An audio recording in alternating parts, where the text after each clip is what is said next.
Ceci n'est pas de la propagande pro-russe. C'est une réponse aux accusations de propager des fake news pro-russes. Ce monsieur et cette dame sont ukrainiens et dénoncent le foutage de gueule du couple Macron-Zelensky et de leur Europe américanisée pour ses intérêts financiers. Salut. Voici la situation chez nous concernant Zelensky et le monde en général.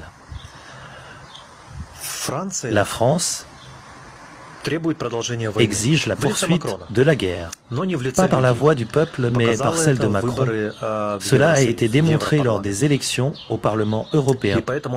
C'est pourquoi il a dissous l'Assemblée, pour empêcher que le mouvement contre la guerre, contre l'aide à l'Ukraine, qui prône de mettre fin à cette guerre et de s'asseoir à la table des négociations, ne gagne en force.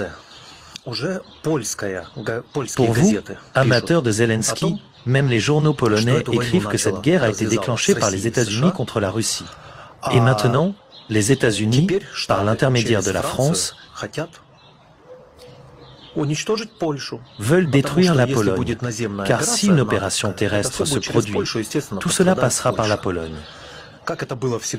Et naturellement, la Pologne en souffrira. Comme cela a toujours été le cas dans toutes les guerres mondiales. Le monde entier vous le dit déjà, les gens sont contre la guerre. Sauf Zelensky, ce type parcourt le monde et parle partout de la guerre. Comprenez-vous le fond du problème? Seuls les États-Unis y trouvent un intérêt. Et un sénateur américain, Lindsey Graham, je crois, a ouvertement déclaré que l'Ukraine possède des ressources minérales d'une valeur de 10 à 12 trillions de dollars pour Once. Et ils ne veulent pas les céder à la Russie. Donc, vous ne comprenez toujours pas ce qui se passe, n'est-ce pas? Et pour couronner le tout, lors d'une conférence, Scholz a déclaré ouvertement que l'Ukraine est intégrée au système énergétique européen et fournit de l'électricité à l'Europe.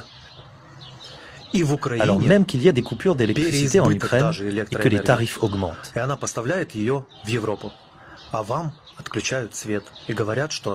Actuellement, à 4,32, ils passeront à 6,7, comme l'a dit Denis Shmyhal.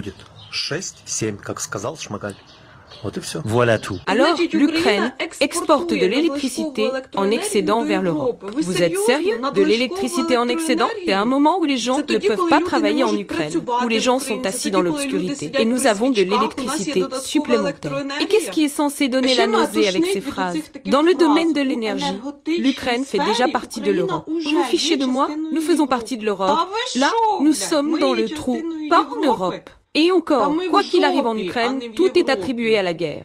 La mobilisation de la guerre ceci, la guerre cela, ils ont volé à cause de la guerre. Ils n'ont pas fait à cause de la guerre. Mais pour donner de la lumière aux gens, il n'y en a pas. Donc, nous pouvons exporter, parce que nous avons un excédent. Vous comprenez? C'est ce qui m'irrite, parce qu'en temps de guerre, on aide les gens, on ne leur prend pas.